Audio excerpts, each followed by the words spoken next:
Hello students, we are dealing with the first chapter of our subject Geographical Thoughts. In that we are dealing with the topic Historical Development of Geographical Thought. In this session we are going to learn what is the contribution of Roman scholars in the development of geographical thought. In that we are going to study the contribution given by two major Roman scholars, that is Strabo and Ptolemy.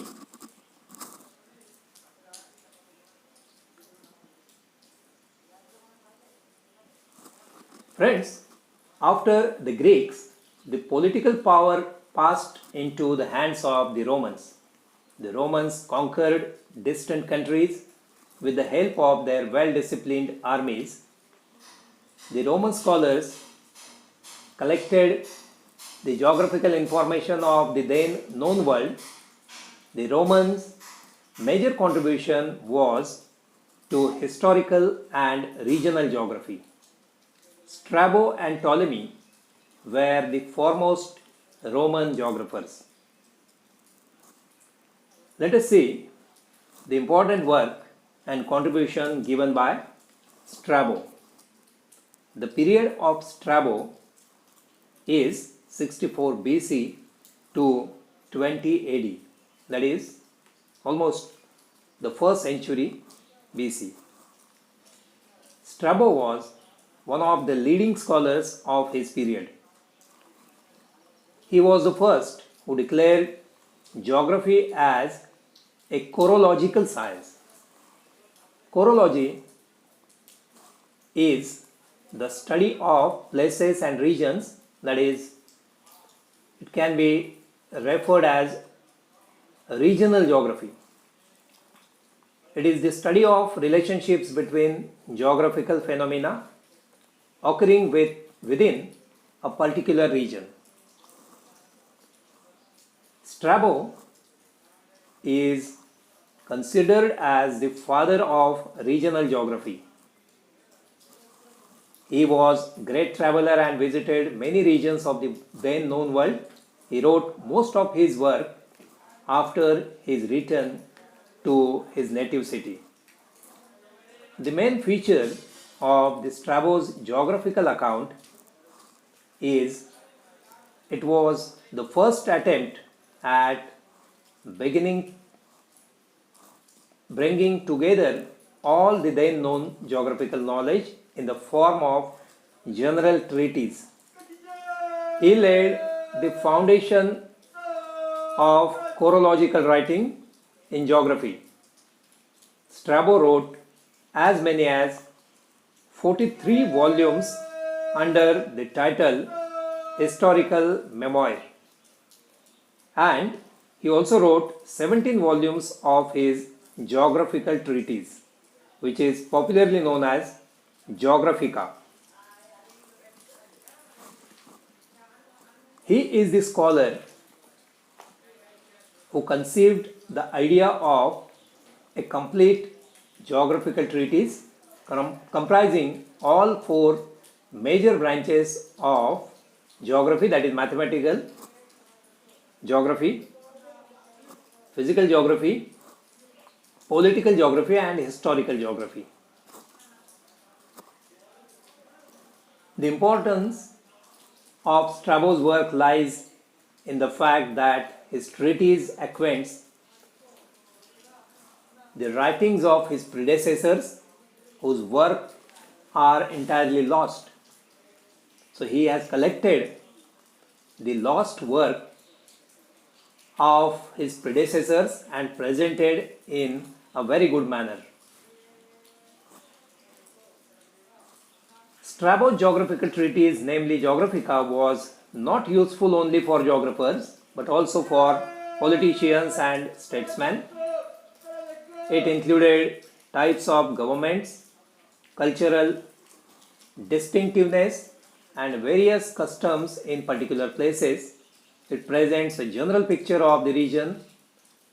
In his opinion, the divisions of an area should be formed on natural boundaries such as mountains, rivers, etc., rather than the political boundaries. Therefore, truly he is considered as the father of regional geography.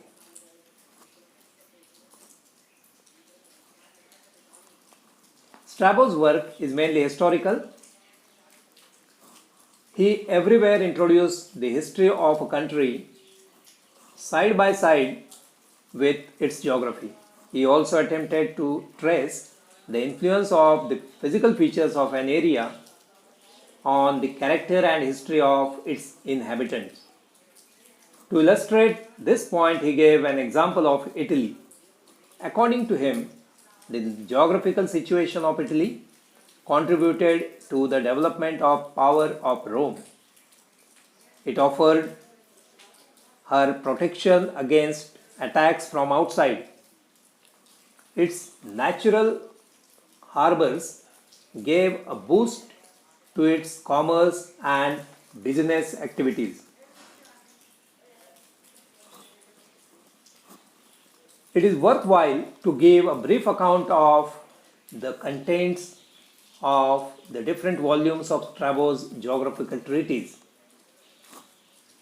that is, Geographica. The first two volumes of Geographica are devoted to an introduction of the subject, in which he discusses the aims and objectives of his treatise. In the second volume, he also examined in detail the work of Eratosthenes. He adopted the world map of Eratosthenes with hardly any alteration in that. The third and fourth volumes gives an account of Europe with stress on the geography of Spain, France, Britain, and also he had described Alps ranges. The fifth and sixth volumes of Geographica are devoted to Italy and Sicily. He vividly describes the volcanic activities. Mount Vesuvius has been referred to as a burning mountain. He noticed also the great fertility of the soil produced by the volcanic ashes. In the seventh volume, he has given a brief and a general account of the countries extending to the east of Rhine and to the north of Danube. But as Strabo did not have reliable information about this region, that is the Central Europe, therefore the description of this area is not very perfect. However, it is erroneous. The 8th, 9th and 10th volumes are devoted to the geography of Greece and the neighboring islands. As he relied on second-hand information, most of the information is imperfect. Next 6 volumes, that is volume number 11 to volume number 16, are devoted to the geographical descriptions of Asia. For this, he relied upon Eratosthenes, especially with reference to the configuration, topography and drainage system. According to him, Taurus mountain is the dividing line between northern and southern Asia. He also divided North Asia into 4 physical divisions. 11th volume explains the geographical information of the borderlands of Asia and Europe. Strabo's next 3 volumes, that is volume number 12, 13 and 14, give the description of Asia Minor and coast of Black Sea. He gave physical, economic, regional and historical information of this region. Since he was a native of this region, the information described in these volumes is reliable and of a high order. Strabo discussed the geography of Iran, Arabia, Syria, Palestine, as well as India and other regions in his 15th and 16th volume. The last, that is 17th volume, is devoted to Africa. In that, two-thirds of the book deal with the geography of Egypt.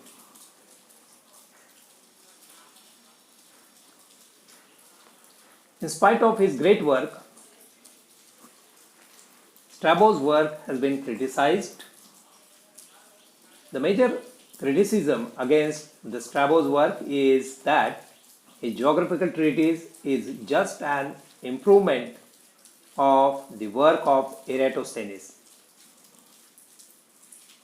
In the mathematical and physical geography, Strabo's contribution cannot be treated outstanding when compared with other or his predecessors.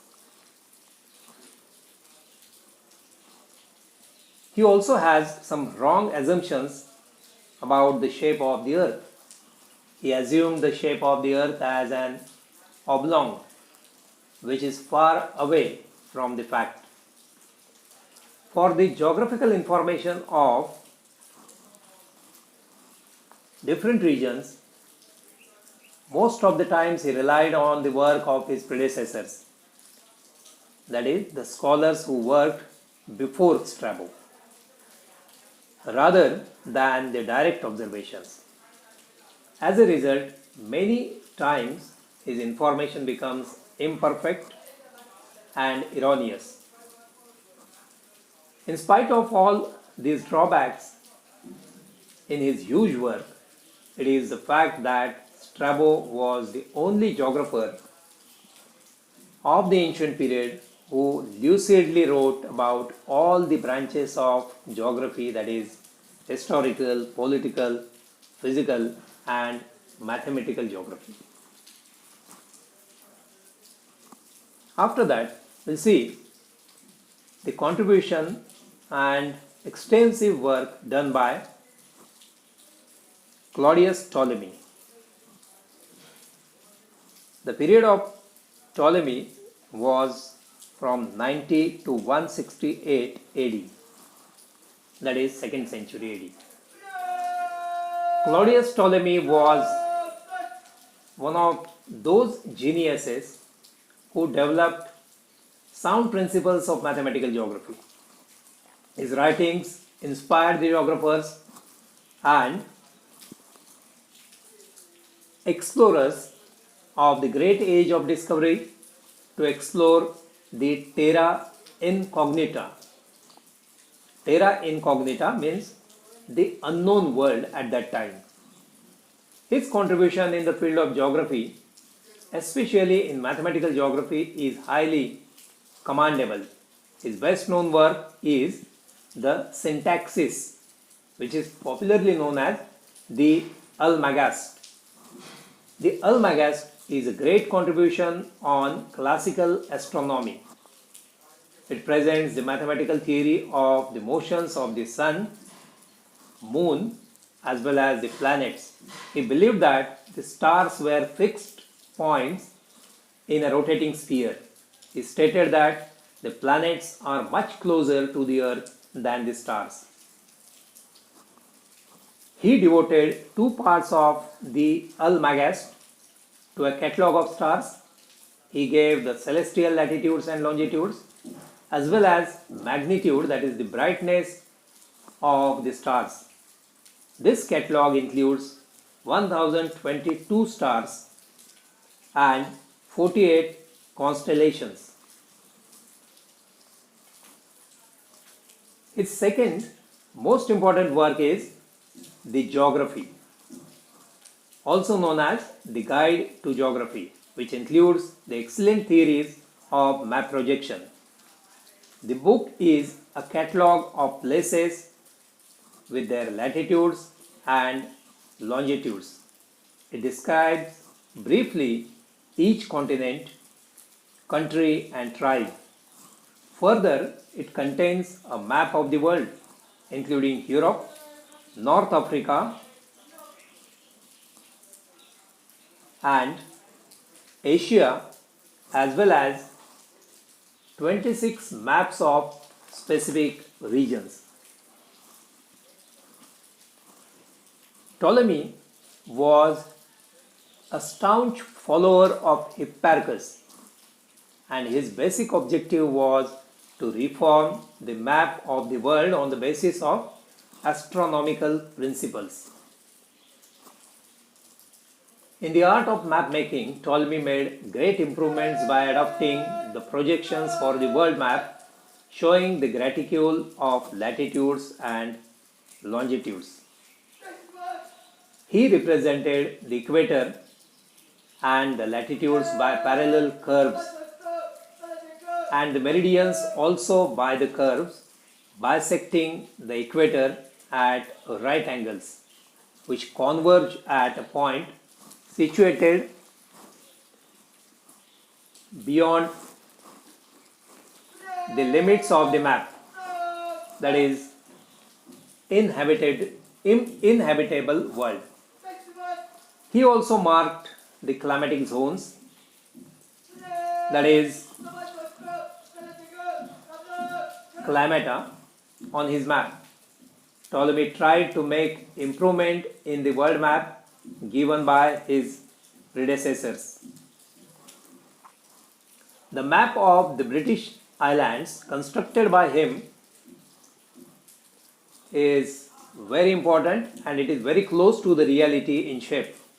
Further, his knowledge regarding the places, physical features and tribes of the British Islands is of very high order.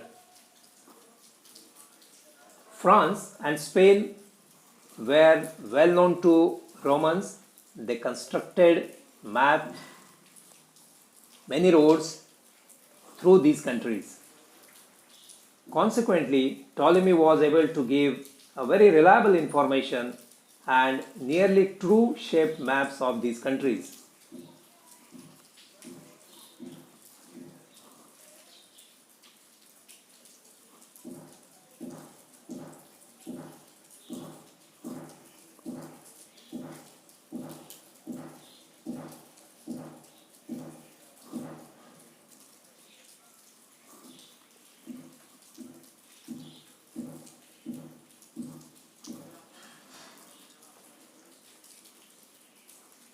His map of Greece was far superior in comparison to his predecessors.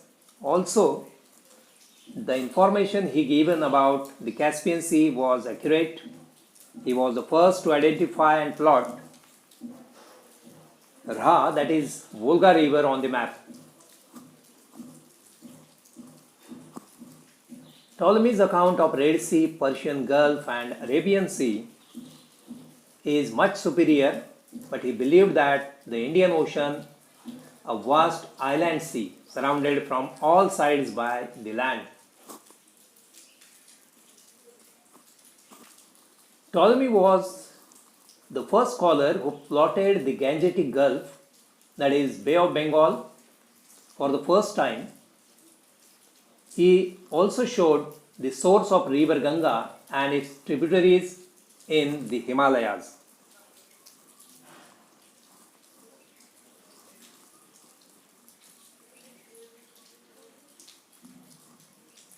With regards to the continent of Africa, Ptolemy had better information than any of his predecessors. He solved the very controversial point about the source of the river Nile. He established the source of river Nile in the Koloi Lake, that is Lake Tanza. He also gave the source of White Nile in the high peaks of lunar mountains, that is Mount Kilimanjaro. In his work, Ptolemy made some serious mistakes, maybe due to very limited sources of the information. His conception of the physical features of the interiors of France and Spain were erroneous.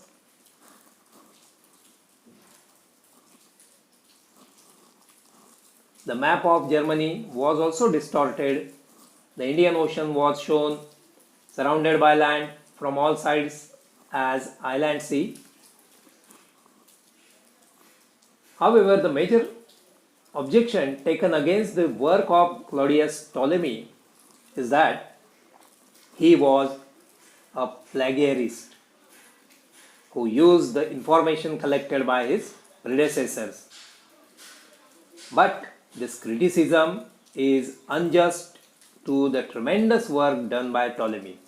Undoubtedly, he made use of material of his predecessors, but he presented it in a very scientific and convenient manner. Whatever the defects in the great work of Ptolemy are,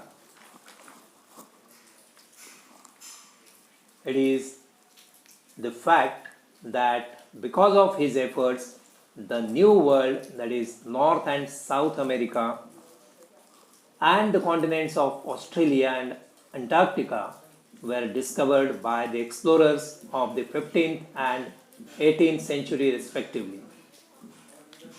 He made great improvement in the fields of regional and mathematical geography. So this is all of the contribution given by Greek as well as Roman scholars in the field of geography.